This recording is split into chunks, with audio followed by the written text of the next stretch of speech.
Hey guys, it's Mitch. How's it going? We're picking up where we left off with Uncanny X-Men on number 250. So the 250th issue of Uncanny X-Men we've reviewed. No, just kidding. I've only gone over 35 issues of Uncanny X-Men. It just feels like 250. So we're in the dog days of the Outback era. I imagine when this title was coming out on the rack, this would have been an interesting comic to pick up at the time, because you just don't know what's going to happen in X-Men next.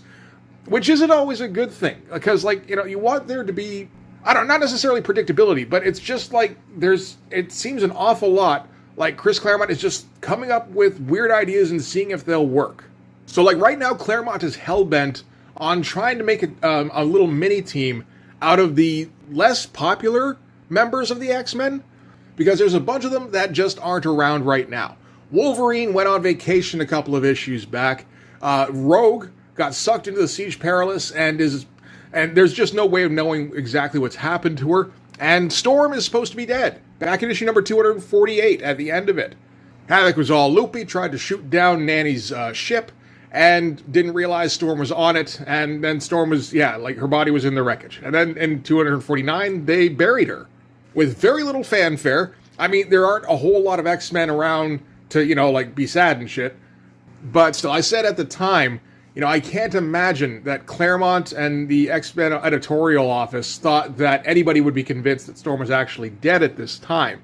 That said, they did just kind of kill her off, and they haven't really mentioned it since. There was no indication that she was going to be coming back in issue number 249. And jumping ahead to this one, there's no mention of her, I think, at all in this particular issue. So on the one hand, I feel like, they should be making more of a big deal out of this. Then again, they're going to be bringing Storm back in 2 issues. You don't want to do a whole event about killing Storm off and then bring her back 3 issues later. What do you think this is, Superman? So in the wake of that, we've just got kind of the X-Men B-team trying to keep things together, which is Havoc and Colossus and Dazzler and Longshot. We've got no Cyclops, we've got no Nightcrawler, we've got no real anchor personalities to kind of keep this together as a team. And it feels like that's kind of the point. This isn't supposed to be a team anymore. This is just kind of like survivors now. So in addition, in the last issue, Polaris reached out to Havoc because previously Polaris had been possessed by Malice, and she'd been kind of a particularly nasty villain for the X-Men because she can be kind of vicious, and at the same time, the X-Men can't do too much to her. Because, of course, there's always sort of the possibility of, well, what if we can bring back Lorna? It's been a while since she got possessed, and to the point where I think the last time Lorna showed up, the X-Men were just like, you know what, we're going to see if we can try and interrogate Malice, and if Lorna dies during the interrogation, she kind of dies. It's been a couple of years now. I kind of forget what Lorna was like anyway. She didn't make that big of an impression. So now, since Mr. Sinister is dead, he got killed off at the end of the Inferno crossover, something has happened with Malice where she's no longer in control of Lorna's body. She's still in there, and she's just kind of needling Lorna from inside her head. But Lorna's pretty much fully in control now. So yeah, she reaches out for help. The X-Men go to try and see what's up, see if they can help her. And at the same time, this is all in some small town in Chile, I think. Zaladane attacks because there's islands off the coast that are arguably part of Antarctica. Antarctica also houses the Savage Land, which Zaladane claims leadership of, or queenship over, or whatever. So she's going to try and annex these islands by capturing a whole bunch of fishermen from some South American small town. It seems like sort of an inefficient way to get people to accede to your demands, just kind of okay, I'm going to capture this town. Now I'm capturing this. That could take a little while, man. In the process of capturing the town, she also captures Polaris, who just happened to be there. Big old coincidence. The X-Men show up to help Polaris, so they get to fight Zaladane and her henchmen. And then at the end of it, Zaladane retreats back to the Savage Land. She still has Polaris. I don't think she has any of the Chilean hostages anymore. But Havoc has stowed away with him, and he's kind of pulling a Lando Calrissian by dressing as one of their guards. So maybe that was more in-depth than we needed for a catch-up, but it feels like there's a whole bunch of stuff happening in this comic that feels like maybe it's going somewhere, maybe it's not. Who even knows? So we might as well get into the issue. We can start with the cover. This is kind of a classic Mark Silvestri, Dan Green cover. We can see the focus is going to be on Polaris, which is cool. You know, again, she hasn't been really featured for a long time, except as an antagonist. And, you know, naturally, Zaladain's going to play a big part in it. And, you know, it's pretty good composition here. Nice, you know, central sort of image with all of the directional devices, the power blasts, all homing in on Polaris herself. Good stuff, nicely lit up. You know, kind of quick, as Silvestri Dan Green covers tend to be. All right, so we're going to kick things off in Antarctica at a Russian research station. We're going to get a John Carpenter's The Thing kind of opening here with just all of the Russian researchers just hanging around in the canteen shooting the shit when all of a sudden something bursts up through the floor and kills most of them all in one go. These panels here are pretty good, but, you know, you're only kind of getting an impression because they want to save up for the splash page opening on the page turn. This panel here is very impressive, where we're getting maybe 9 people just kind of sitting around in a break room, and it looks very much like a break room. There's just enough detail there that it doesn't feel like we're losing anything in the background. Interestingly enough, at least in this copy, I'm pretty sure I can see some pencil markings for perspective.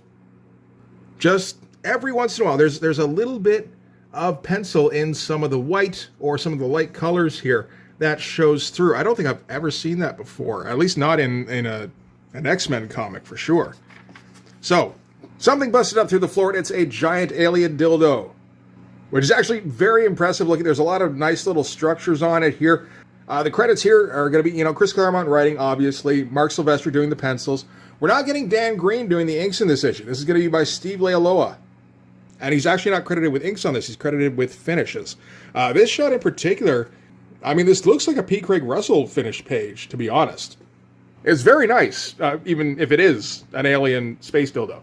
So on the cliffside here below, we've got all of our bodies lying out from, you know, that just got sent flying from the research facility. Most of them are dead. The ones that aren't are soon going to wish they were, as Zaladain and her ships speed in. So first thing we're going to close up on is Havoc, who's in disguise. Nobody would recognize Havoc. They might not. He's kind of nondescript, actually. Zaladain approaches the bodies and gives the orders to her henchmen to start finishing off any survivors. Havoc is thinking about intervening. You know, he can't just stand by the wayside and let people get killed. But, of course, by helping them, he'd out himself as being, you know, like a spy. And while he's sitting there debating it with himself, Zaladain's henchmen just kill everybody off anyway. So, you know, way to act decisively there, Alex. Good job. You're certainly filling Cyclops' shoes well there. The panels themselves have an interesting look. You know, not having that Dan Green finishing on them. There's still sort of those quick shapes that Mark Silvestri is very fond of around this time. It's been kind of supposed that he's looking at a lot of Mignola around here and kind of trying out those shapes. So, yeah, I imagine these pages, yeah, they're not very heavily penciled. So it does kind of, yeah, give it a completely different look when someone like Steve Leialoha comes in. And, yeah, he's definitely putting in a fair amount of detail here. And it looks there's a lot less of that energy than Mark Silvestri pencils would usually have around this time when they're inked by Dan Green. So Zaladain guides her troops inside the tower. Turns out that this is some leftover of the High Evolutionary, because he posted up in the Savage Land a while back trying to fix it, if I recall correctly. Or, you know, at least mucking around with his evolutionary stuff. And the thing that Zaladain is most interested in this tower is the Transmutator, which kind of seems to be another version of the Siege Perilous, and that there's very little definition about what exactly this does, except that it will change characters so that Chris Claremont can do something interesting with them. So there's going to be some sort of ceremony involving Polaris. And it's going to take a little bit of time to set up because nobody's too familiar with high evolutionary tech. You know, they've got this guy here who's a brainchild, who's super smart and stuff, but even he's a little, reticent about just touching high evolutionary equipment. So while they're kind of debating that back and forth, Havoc is thinking, okay, you know what? This is probably my best chance to do something. You know, I'm supposed to be some kind of superhero guy. I should probably do the superhero thing now. So he starts powering up and yells, Zaladain! And Zaladain goes, Havoc, there you are. I was wondering when you were going to say something. Because Havoc didn't fool anybody, man. Come on, like, look at you. These faces here, by the way, are interesting. Like, this still very much looks like a Mark Silvestri face, just with a different inker. The dude's faces, though, look completely different now. They still work okay, but I feel like with the added rendering that Lalo is adding in there, it kind of makes it feel a bit shakier. It's interesting. So yeah, anyway, Alex has been detected, first by Gaza, who's like their blind warrior, and he could tell his Outlander aura, and then by Lupo here, the teddy bear guy, who recognized that his spell didn't belong. And she or he, I'm one of those probably, is going to accuse Alex of butchering their babies, which I'm not sure exactly when that would have been. Oh, I guess it was the chocobo things in the last issue. That's probably what they're talking about. So Barbarous pulls Lupo off of Havoc because, yeah, of course they're going to kill Havoc, but not right now. They're going to make it part of the ceremony. And then Amphibious puts Havoc to sleep. Well, not quite to sleep, but just makes him more docile with the Black Lotus Flower, which is the same thing they use to keep Polaris docile. These are some fun panels here. This looks more like, late 70s, early 80s space opera comics now, with the different finishing. It's not a bad look at all. So, okay, they're ready to proceed with the ceremony, whatever that is. Zaladain's going to approach Polaris, and she's going to absorb all sorts of energy off of her. It looks like, I think she's trying to absorb her magnetism powers, because I do remember her having magnetism powers in, issue 275. I don't think Claremont really says that clearly here. So I honestly forgot when I was reading. I'm like, what exactly is happening? And it's never really outlined. But I think that's the case. All right, so from there, we're going to cut to another part of the Savage Land. So they're done with the ceremony. They're done with the High Evolutionary Space Dildo Tower. And Zaladain's ready to return to her court with her new abilities. Although, I don't think she uses the abilities in the rest of the issue here. And they've taken some prisoners. Looks like they didn't kill everybody from the Russian research station, because now they've got a couple that they're taking as slaves, and she's going to leave them to Worm to deal with. So Worm does mind control stuff through, I guess, whatever it secretes through its squid fingers here, which are quite gross, I have to say, dripping all sorts of spooge. These pages look great.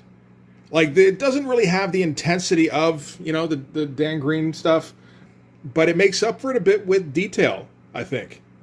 Or, I don't know, exactitude. Because, yeah, with Dan Green, it always feels like him and Mark Silvestri are going a million miles an hour trying to get a book out. And, of course, this is during the bi-weekly era. So you would get panels like these, and, the Kirby Crackle would not be this exact. The shadows here would probably be more like quick brush strokes.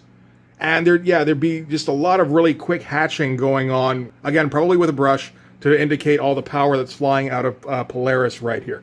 This probably would have been a mess. So, it probably would still look cool, but it's cool seeing a different version of Mark Silvestri pencils at this time.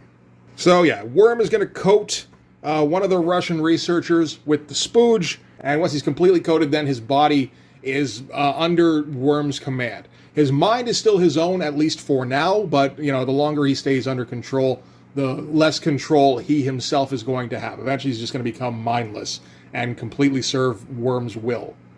And he starts out by grabbing another one of the researchers and holding her for Worm to deal with. Begging for forgiveness because he can't control himself, but that doesn't help her any. So from there, we're going to cut to outside of, it looks like the tower, the alien space dildo, where the remaining X-Men are monitoring. Oh, I forgot about Psylocke. Imagine, how could I forget that Psylocke was on the team? Definitely one of the most memorable personalities, Psylocke. It is interesting around this time, though, because she's, in the wake of, all of the regular leader characters having fucked off or died, she's trying to step up to the plate, and she's not doing a particularly great job at it. So I imagine they just kind of teleported here via Gateway. They don't say, because Chris Claremont is going to say a whole lot of anything about what's going on in this issue. Just shit's going to happen. And if you don't keep up, that's okay, because we're probably going to change the situation completely within an issue or two. Oh, that's right. I said Longshot was in this before, didn't I? No, I was wrong. I forgot about that. Longshot left too, so we don't even have the Dazzler-Longshot dynamic going on. Dazzler's just here. And without Longshot, I just don't give half a shit about Dazzler. Okay, so Psylocke's been monitoring what's been going on inside of the palace, and she's all pissed off that horrible shit's going on with people getting jizzed on and then turned into slaves. So naturally, her response is to strip off her armor and go for a swim. I think because Mark Silvestri is drawing this, because Claremont isn't going to try very hard to explain this, Colossus kind of goes over by the nearby rock here. That is a pretty scribbly looking rock, interestingly, and says, from her behavior, I don't believe this was a conscious act. Whatever she saw with her telepathy must have been too awful for even her to bear. So, like, she had a panic attack and got half naked and needed to swim. Maybe that's what happened with her in X-Men number 8, the Jim Lee issue. When she was, like, seducing Scott, she was really in the middle of an anxiety attack at the time. So Psylocke gets grabbed by the undertow and she can't break free. Colossus is going to go in and try and save her. And then he starts accidentally drowning her. Like, his body isn't under his control. I assume this is because Zaladane has magnetism powers now. But yeah, he starts holding her under the water. And Dazzler tries to just shoot him a bunch to try and get him to let go, but he's not going to do it. That looks great. That really backlit Colossus there. As does this panel here with Psylocke underwater. There's a lot of good panels in this thing. So now Colossus is going to start freaking out because he's in complete control of his mind, but he has no control over his body. So he's going to start having an anxiety attack himself, which is concerning because Silvestri's drawing him, so he's already mostly naked. And he starts yelling at Dazzler, I'm killing her. There's no other way to save her. You have to cut off my arm. So things are getting very intense here. And Dazzler can't do that, of course. And while she's kind of vacillating, Worm sneaks up on her, covers her with, oh man, I'm not even going to say it, covers her with goo, let's say that. So now she's completely under his control as well, her body anyway. And she's going to take aim, and she's going to cut off his arm or something. And we cut back to Psylocke here, who's losing consciousness, because she's been kind of going without air for a little while. And she slips under. And yeah, some great shots of her underwater here and just kind of fading out. So now we're going to cut to Australia as Psylocke wakes up. So this seems to be some kind of dream sequence right off the bat. She kind of lucidly interprets this as her synapse is just kind of giving her a nice little show as she dies. And then she stumbles upon a cyborg version of herself that's been kind of like ripped apart and pinned up to the wall here. Like creepy stuff. Weirdly minimalist shot of the cyborg Psylocke here. I feel like Mark Silvestri probably sketched some stuff out pretty quick, assuming that Steve Leialoha would maybe finish it more, and it kind of looks like he didn't really. This shot looks great. Like, there's a really nice composition where she's kind of framed by the silhouetted building beside her here. That's really neat stuff. There's a lot of really cool stuff going on in this issue. And she sees other X-Men that have been dispatched. Or maybe cyborg versions of themselves have been dispatched. Who knows? But we've got Colossus here, who looks like his chest has been exploded. We've got Dazzler hung upside down with a chain here. And we've got what I assume is Havoc's head on a spike. We're being careful not to show too much in terms of like stuff hanging out the bottom of what would be the wounds. It's kind of messed up for an late 80s X-Men comic. And then she comes across Gateway, who's been bound and muffled. And Gateway hands her the thing that's associated with the Siege Perilous. And she doesn't know what that's about. And we're not going to know what that's about, because Claremont's not going to go into that. He doesn't go into a whole lot of this. I think I said that already. So yeah, weird little fatalistic dream sequence / exit program / who knows. Cut back to Zaladane's fortress where Havoc is chained up next to a chained up Polaris. And Zaladane's henchmen are kind of taking out their frustration on Havoc. And they mention a thing here, which is that Zaladane has been calling Polaris her sister. I think she referred to her as sister at the end of the last issue, but I didn't really attach any kind of meaning to that. I just assumed she was talking, like, metaphorically. But it seems to mean that a bit more literally here. I don't know if they're actually going to try and keep up with that. I feel like no. Again, neat-looking stuff. This looks like it could be in a Conan comic. Cut to Zaladane's throne room, where she is kind of subjugating the rest of the Savage Land. So that means guys like Khazar and Shauna the She-Devil, as well as Neril, who's the chief of the United Tribes. And I believe one of these, well, these would both be Neril's kids, and I believe one of them is also Colossus's kid. I assume they must have expanded on that in, sometime over the last 30 years. And yeah, so they're being guided in by the captured X-Men here. And Zaladane is going to force Colossus to kill Nereal's children, which would also mean, of course, killing his own child. Back in the dungeon, her henchmen are kind of needling Polaris, saying how they're going to just tear Havoc apart in front of her. And that kind of sends Polaris over the edge, and she tears the chains out of the wall. And all of a sudden, she's like grown in size, and she has like super strength. And, you know, they try shooting her. She also has invulnerability. So after she's dispatched of all the henchmen here, she's going to give Havoc a quick smooch, because this is a Claremont comic, and that's what you do. So yeah, this is going to be a transformation that's going to stick around at least for a little while for Polaris. I know there's kind of a revamped lineup that shows up in like 5 issues or so, where they've got Forge, and yeah, Polaris is like the bruiser of the group. All right, back in the throne room, Colossus is still advancing on Nereal's children. Zaladane's kind of reveling in her victory. And meanwhile, below, Polaris has freed Havoc. Havoc's kind of messed up with the Black Lotus drugs that they gave him. But they're in telepathic communication with Psylocke because, of course, she still has full control of her mind.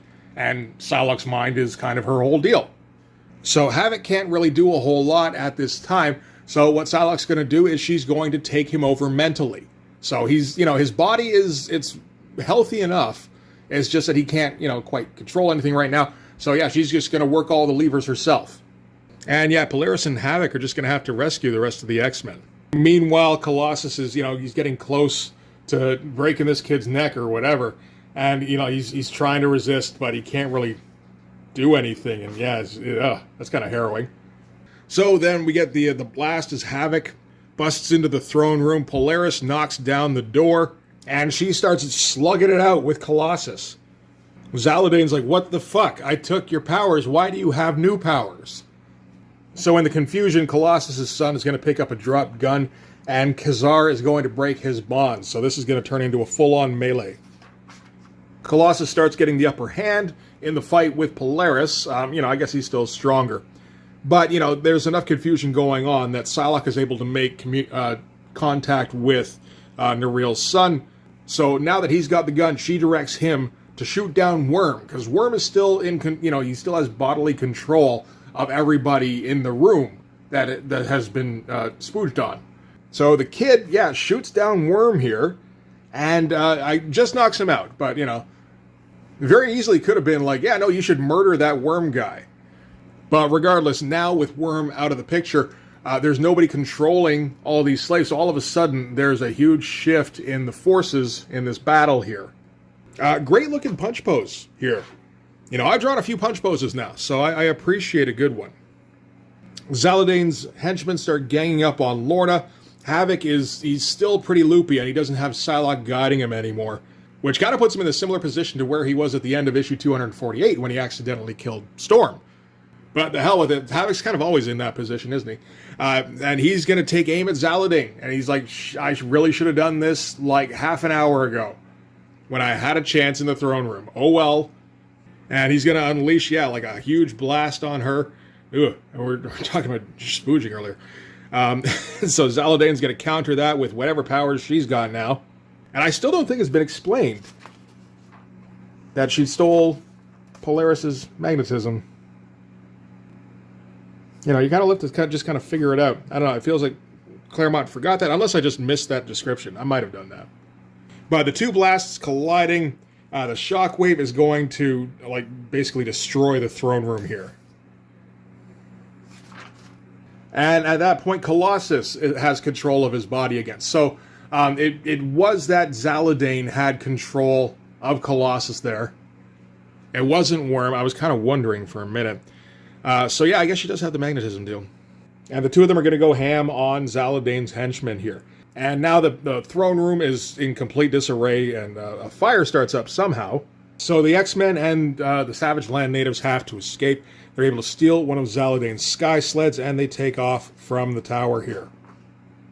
On their way out, Havoc decides he's going to try and destroy the tower, and he shoots back at it, but it seems to have some kind of force field in place, so the beam ricochets back at them.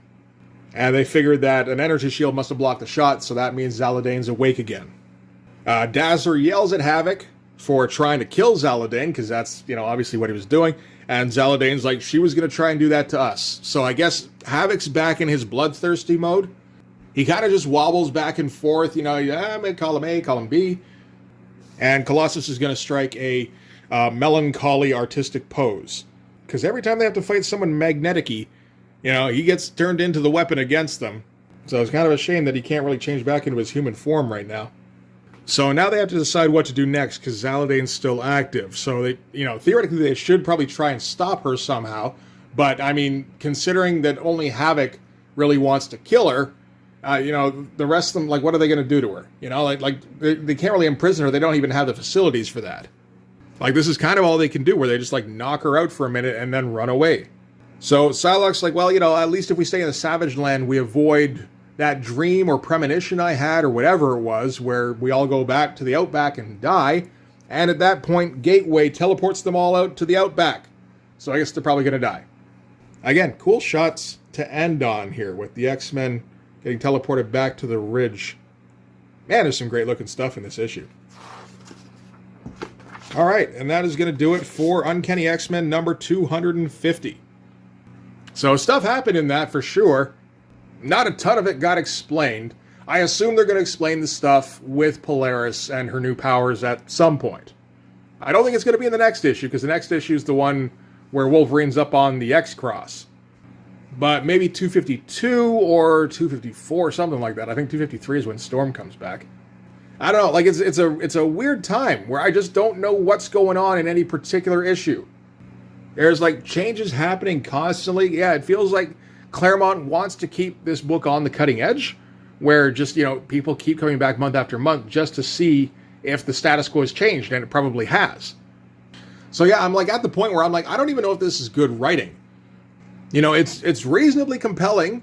If you get swept up in it, then yeah, there's some pretty good action going on, and there's certainly a lot of changes. It's just, it doesn't feel like there's any kind of compass on this book right now. Who's editing this thing again? Oh, that's right, it's Bob Harris. Oh. So yeah, it's a bit of a mess. That's kind of how most, I want to say, post-Storm becoming leader X-Men comics are.